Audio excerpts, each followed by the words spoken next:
Those who have been or currently are in the foster care system, what do you wish people knew? Foster care was fine.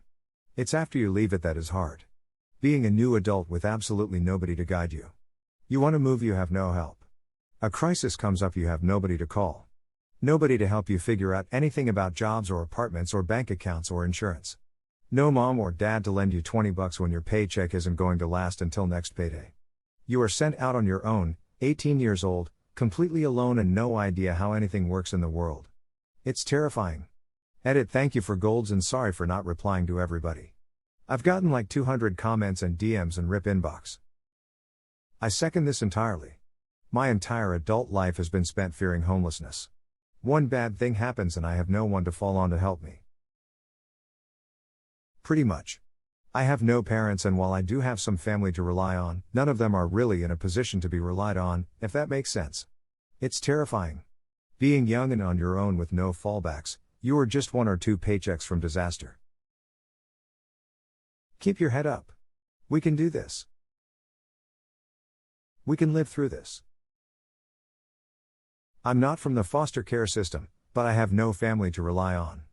Coming from being homeless on and off for the last 8 years from drugs and alcohol. While sleeping at the homeless shelter after doing 9 months in jail for something stupid because of my drinking, shocker. It's all on me. That realization was very scary while I lay at the homeless shelter drinking to avoid the rain. It's super scary. I've been sober for about 6 months now. Edit, for anybody interested, my story has been posted over at Stop Drinking. It's a wonderful community of folks and we welcome anybody who is interested in putting down the bottle for good. If I can do it, you can too. I promise you. I have a little brother who was adopted from the foster system. Our parents are good people. The most heartbreaking things that I noticed from him in the beginning were a kind of confusion at being treated well by our parents and also confusion at being treated as just one of us, included as a family member. There are some not so good foster homes out there. My parents were foster parents and ended up adopting my sister. They'll never forget a family reunion and we were taking photos with aunts, uncles, the whole clan.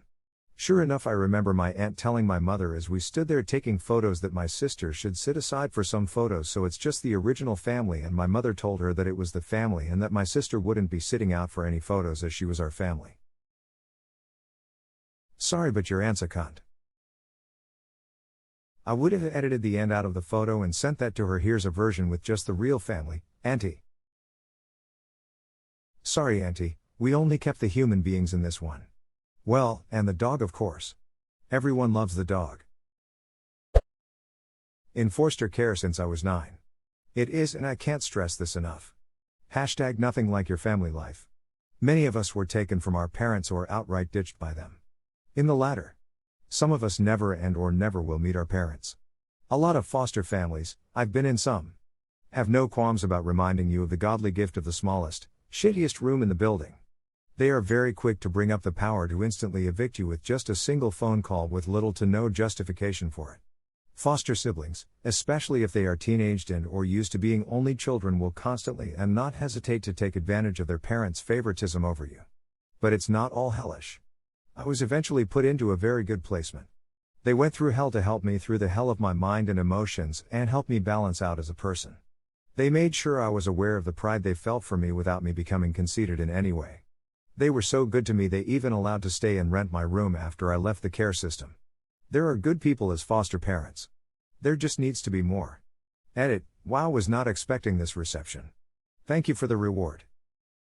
Why do some people even become foster families if they don't really care for the kids they take in? Money. I'll tell you that. For money. Family did foster care for 26 years. I was adopted when I was 5. Some are pure and want to help and maybe expand. Some are in it for dollar. Always been interested in fostering older kids when I get off age and life goal, but I honestly never even knew people got paid for this. Or it could be taken advantage of like that. Gross. I'm a foster parent, and when we first got licensed I was downright shocked by how minimal the background check regarding finances was. They didn't even ask for income verification, we just verbally reported our income to a social worker. My partner and I had been really worried about it because we were both on graduate school stipend income when we started and thought we might get rejected because our income was too low.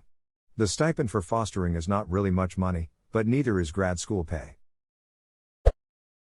I got really lucky and was placed with a decent family that didn't treat me like a second-class citizen. I was family. I've seen horror stories of other places where kids starve or are mistreated in their homes. I had the best possible situation and I won't deny that at all. #X200B, however. It's still so much to deal with as a small child. Remember when you were a kid and you cried when left at the babysitter's? Imagine going to live at the babysitter's house. My mom wasn't a bad mom. She was a troubled woman trying to get away from an abuser. I was in the home for about half a decade, which is an eternity as a small kid. At 10, half my life had been split between two moms and I wasn't sure what I was allowed to feel. When I finally went back home, would my real mom be upset that I missed my foster mom? Should I talk about missing my old school? #X200B, the home I stayed at also had upwards of 4 foster kids at a time, who shuffled in and out. A bunch of kids from ages 3 to 16 who had been through some horrendous stuff. And there I was, a broken kid surrounded by other broken kids. It's a hell of an environment, no matter how good the parents are. We make it a point to only foster 1 or 2 children at once. We base it all on their background and how much individual attention they need beyond the norm. I hate when people load up on kids not understanding that they need extra time, focus, and love, even if they seem fine. It definitely needs to be evaluated on a kid-by-kid basis. How much time and resources the parent has affects it as well. Mine was knowledgeable enough and paid enough attention to realize that my father was abusing me when no one else knew. That changed my outcome drastically for the better, as before she made the discovery they were planning on giving me to him. She very likely saved my life. That's such a blessing that she was there for you and able to keep you away from him. Do you keep in contact with her? I was pretty young when I went back home, so I didn't really have the means to. I found out she passed away a few years ago, and her obituary was beautiful. She was a very loved woman. I wish people didn't take for granted the beauty and the importance of found families for people who had to live in foster care. Found family means everything for me. And I feel like people don't appreciate found families a lot, or they take those families very lightly. Also, people underestimate how awesome a wonderful teacher can be for students. Teachers, if you read this, all I can hope is you don't take pity on foster kids. That happened to me way too often. Just be yourself, and treat me like your other students, please. TBH, as a teacher we rarely know if a kid is in foster, adopted, etc. Sometimes kids are open about it, others not so much. Since having a different last name than the student is fairly common where I teach, I often don't have a clue.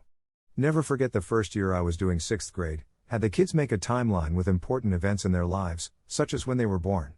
One kid raised his hand, said he didn't know his B-Day, which threw me for a loop. He and his 3 or 4 siblings had been born on a hippie druggy commune and eventually taken by the state, and all of them adopted by the sweetest couple ever. He was so nonchalant about his story, so we decided he'd put his adoption on the timeline instead. That day woke me up to the realities of teaching in my district, in that things I considered a part of a normal childhood weren't always a given. My husband and I were set to foster. We had done the classes, home study, everything. However, I was diagnosed with cancer and we were unable to complete. We were then denied when we reapplied when I was in remission. I was able to join an organization that partners with foster teens who are aging out of the system to provide mentoring services. I am in an hour and I help with resumes, interview prep, job seeking, etc. I am also just an adult who is available to listen. There are ways to support the foster system if you are unable to foster a child. I am so grateful that I am allowed this opportunity. God bless people like you. When I left foster care there were no resources like this. Hell, I could still use resources like this. You are one of the rare ones that actually give a damn. It's nice to see in a world that is usually just money focused. I am sorry you did not have that. I live life on the idea of try to give back and do good things. If you ever need help with your resume, send it to me, blank out your name and personal details and I will help you. I was in foster care in my teens. My experience may be different than others, but I found that if you aren't small and cute you are treated as tainted goods. The social worker doesn't really care about you unless you can make the business money, and if you make them good money they find a way to keep you for as long as possible. They can keep a child until they are 24 quite easily. You are often treated as if you are bad because your parents didn't want you anymore.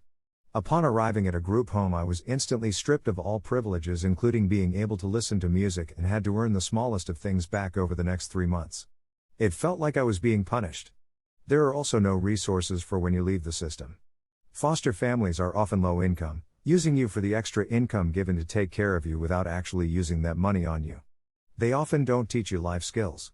Education can easily get messed up because you are moved around as soon as you become an inconvenience to the family. Switching between blocks and periods makes it so that your credits don't count in certain instances. When I left foster care, I found out 1.5 years of my schooling wouldn't count, and it took another 3 months for them to transfer my records. The school told me to drop out and get my GED. The social worker doesn't really care about you unless you can make the business money, and if you make them good money, they find a way to keep you for as long as possible. What do you mean by this? Are teenage foster kids supposed to work somewhere? So in foster care you have 2 types of kids. One type of the kids have mental health issues, and both the foster parents and the system get paid extra to take care of those kids. Grants and whatnot. Due to the abuse that I suffered, I developed a personality disorder which qualified me as the type of child that could get them that money. As such, despite the fact that my disorder doesn't affect my maturity or ability to care for myself, they had plans to keep me until I was 24 years old. The longer they keep the child, the longer that money comes in for them. Hopefully that makes sense. Edit to say, in my case they planned to claim I couldn't care for myself, even though that was far from the case. I'd already been holding my own job for 1 year at that point. Are your foster parents there for you emotionally, or did they do it for the money?